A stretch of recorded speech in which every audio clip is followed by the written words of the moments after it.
Bike ಕಳ್ಳತನ ಮಾಡುತ್ತಿದ್ದವರ ಬಂಧನ, 8 motor bike ಜಪ್ತಿ, ಜನರಿಂದ ಪ್ರಶಂಸೆ.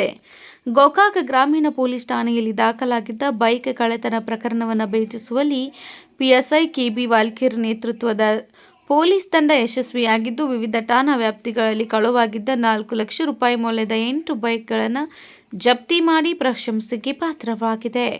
ಜೂನ್ 6ರಂದು ಗೋಕಾಕ್ ಗ್ರಾಮೀಣ ಠಾಣಾ ವ್ಯಾಪ್ತಿಯಲ್ಲಿ ಬಾಳನಾಯಕ್ ಈರಪ್ಪ ನಾಯಕ್ ಅವರ ಹೀರೋ ಹೋಂಡಾ HF ಡಿಲಕ್ಸ್ ಕಳುವಾಗಿದ್ದ ಪ್ರಕರಣ ದಾಖಲಾದ ಬಳಿಕ ತನಿಖೆ ಆರಂಭಿಸಿದ ಪೊಲೀಸರು ಆರೋಪಿಗಳನ್ನು ಬಂಧಿಸಿ ವಿಚಾರಣೆ ನಡೆಸಿದಾಗ ದೊಡ್ಡ ಪ್ರಮಾಣದ ಬೈಕ್ ಕಳ್ಳತನದ ಜಾಲ ಬಯಲಾಗಿದೆ. ರಸ್ತೆ, ತೋಟದ ಪಕ್ಕದ ರಸ್ತೆಯಲ್ಲಿ ಮತ್ತು ರಾತ್ರಿ ವೇಳೆ ಮನೆಗಳ ಮುಂದೆ ನಿಲ್ಲಿಸಿದ್ದ ಬೈಕ್ಗಳನ್ನು ಗುರಿಯಾಗಿಸಿಕೊಂಡಿದ್ದ ಇಬ್ಬರು ಆರೋಪಿಗಳ ತಂಡ ವಿವಿಧ ಠಾಣಾ ವ್ಯಾಪ್ತಿಗಳಲ್ಲಿ ನಿರಂತರವಾಗಿ ಕಳ್ಳತನ ನಡೆಸುತ್ತಿತ್ತು. ಕಳ್ಳತನ ಪತ್ತೆಗಾಗಿ ಬೆಳಗಾವಿಯ ಎಸ್ಪಿ ಕೆ ರಾಮರಾಜನ್ ಆದೇಶದಂತೆ ಪಿಎಸ್ಐ ಕೆಬಿ ವಾಲ್ಕೀರ್ ನೇತೃತ್ವದಲ್ಲಿ ಹೆಚ್ಚುವರಿ SP Rayagond Basargi, Gokak DSP Ravi Nayak, CPR Suresh Babu ಮಾರ್ಗದರ್ಶನದಲ್ಲಿ ಜಿಲ್ಲೆಯ ವಿವಿಧ ಪ್ರದೇಶದಲ್ಲಿ ಮಾರಾಟವಾಗಿದ್ದ ವಾಹನಗಳನ್ನು ಪೊಲೀಸರು ಪತ್ತೆ ಹಚ್ಚಿ ವಶಪಡಿಸಿಕೊಂಡಿದ್ದಾರೆ.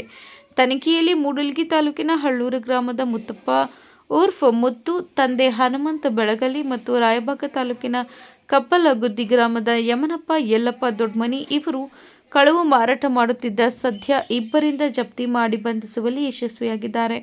ಪಿಎಸ್ಐ ಕೆಬಿ ವಾಲ್ಕೀರ್ ತಂಡದಲ್ಲಿ ಗೋಕಾಕ್ ಗ್ರಾಮೀಣ ಪೊಲೀಸ್ ಠಾಣೆಯ ಸಿಬ್ಬಂದಿ ಜನರಾದ BN Maled, BV Nerli, CJ Sannakki, KH Pawar, MY Padadalli, VS Malamardi, DG Konnur, HK Malladdavar, HD Gaudi, VB Kot, NB Belagali, MM Padtari, NG Durdundi, JM Nagnur ಹಾಗೂ ಬೆಳಗಾವಿಯ ಟೆಕ್ನಿಕಲ್ ಸೇಲ್ ವಿನೋದ್ ಟಕ್ಕನ್ನವರ್ ಇವರ ಕಾರ್ಯವನ್ನು ಜಿಲ್ಲಾ ಪೊಲೀಸ್ ವರಿಷ್ಠಾಧಿಕಾರಿ ಕೆ ರಾಮರಾಜನ್ ಅವರು ಕಾರ್ಯವನ್ನು ಶ್ಲಾಘಿಸಿದ್ದು, ಸಾರ್ವಜನಿಕರು ತಮ್ಮ ವಾಹನಗಳ ಸುರಕ್ಷತೆಯ ಬಗ್ಗೆ ಹೆಚ್ಚಿನ ಎಚ್ಚರಿಕೆ ವಹಿಸಬೇಕೆಂದು ಮನವಿ ಮಾಡಿದ್ದಾರೆ.